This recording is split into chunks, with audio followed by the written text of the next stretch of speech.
Hey there, everybody. This is Gary from Constricted and Addicted. Today and right now, I'm hanging out with King Darius, my Suriname male from Craigland. Such a beautiful animal right here.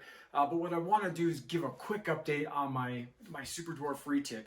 I've had issues with her in the beginning when I first got her. I didn't know that she was not really well socialized. I've got to thank Chris at New Shed Serpents for working with her as best as he could. But it was before it got cold, we wanted to get her here, we wanted to get her shipped. And I started a process of learning this animal with really no knowledge prior to know how to do this. And I got really frustrated with it. I was scared, I was intimidated, and I did everything that you guys showed me how to do through watching YouTube channels, through watching handling of retics, how to bond with retics. I did everything you guys asked, and I got to show you, the results have been amazing. I have now in my possession a 50% Kalatoa Phantom Platinum Super Dwarf retic that is just an amazing animal. Tonight I had a little session with her. I'm going to play that real shortly here for you, and I finally have the feeling of this animal is just as docile as one of my boa constrictors. The thing about it, I gotta be very, very cautious, and I've got to not underestimate. She's a reticulated python, but I'm getting extremely comfortable with her just exploring on me, like crawling around, going through my hands. Tonight was the second session that I had with her without any gloves on. I still was wearing a long sleeve shirt, and I'm almost to the point now where I think I can ditch the long sleeve shirt. This process started out with big old leather gloves and a big old denim jacket that I had. I was so afraid that she was going to get me. It's funny is that I started watching a lot of videos after I started donning all this garb to protect myself and also to protect her, during the handling process. And I started watching other people's videos, and I found out you guys were doing, you big goof, you guys were doing the same thing. You guys were wearing jackets, you were wearing gloves, and inadvertently I was already doing what you guys were suggesting to do. So it became extremely apparent that what I was doing was correct, and that I was on the right path. So I am very, very pleased. She's a reticulated python. I absolutely use a hook with her when I get her out. But the thing is that she has not really struck at me trying to get her out. All I do is just kind of turn her around, tail out, grab her tail, bring her out, and she's just like this now when I get her out. She's a little more active than the boa constrictors. I got to tell you that. She is just way more active than the boa constrictors. But she's not trying to get away from me now.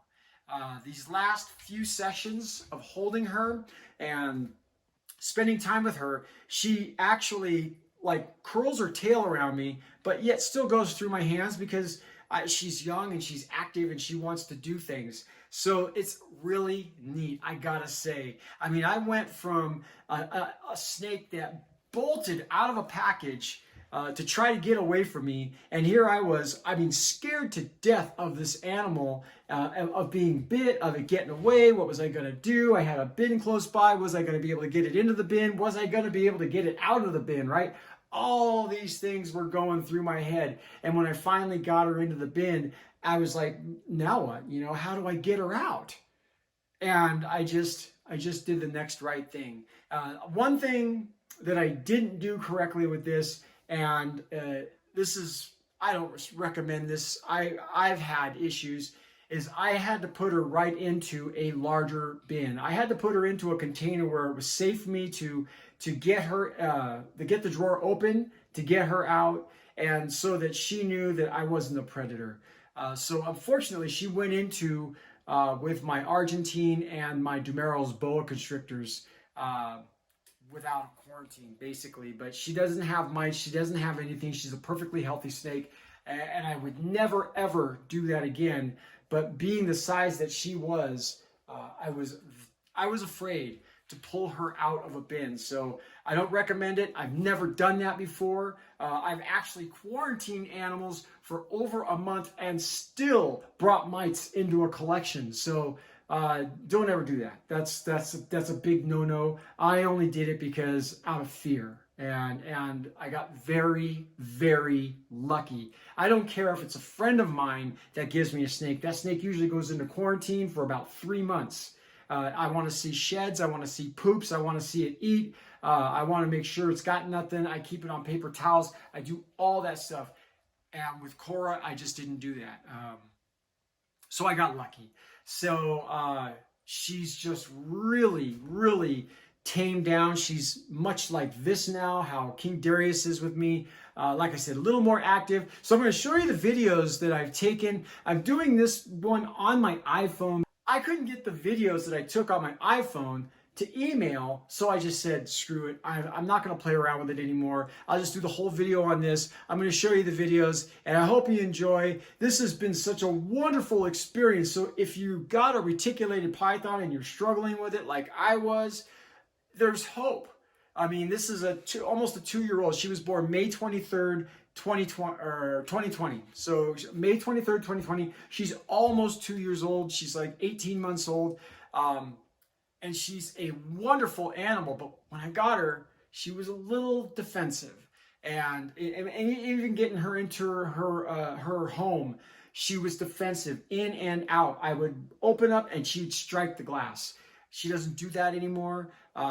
When I open up her bin, she doesn't even acknowledge that I've opened up her bin. She just lays there, and I take my hook, I just get her tail to the front, and then I get her tail, and she's fine. She comes right out. So I'm super, super jazzed about this, you guys. I mean, I don't know if this video is for you, if this video is for me, but I can't explain the happiness I have now with this reticulated python. Now, the only reason I don't have her in front of this camera right now is because I got a lot of hand movements going on, and when I'm with her, I pay attention to her.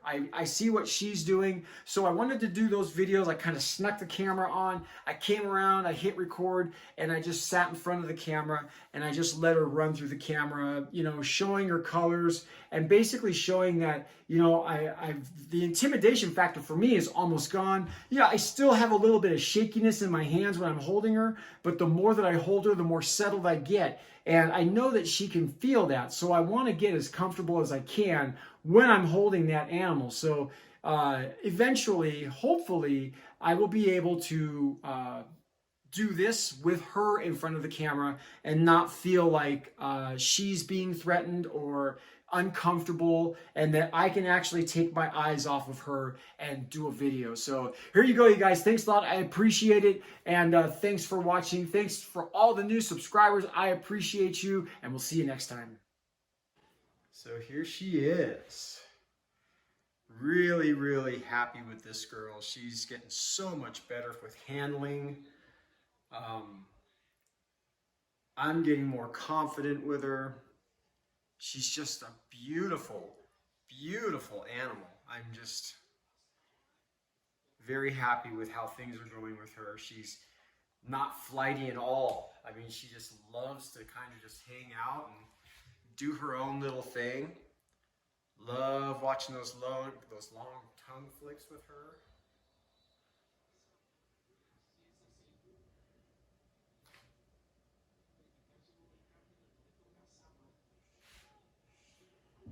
I'm getting more confident with her actually crawling on me and doing some exploring.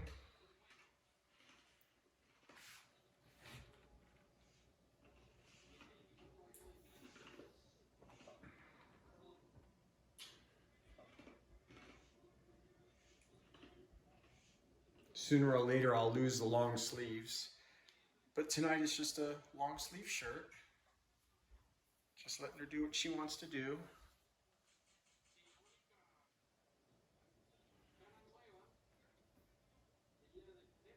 She's beautiful. Let's see if I can get some really good camera shots of her.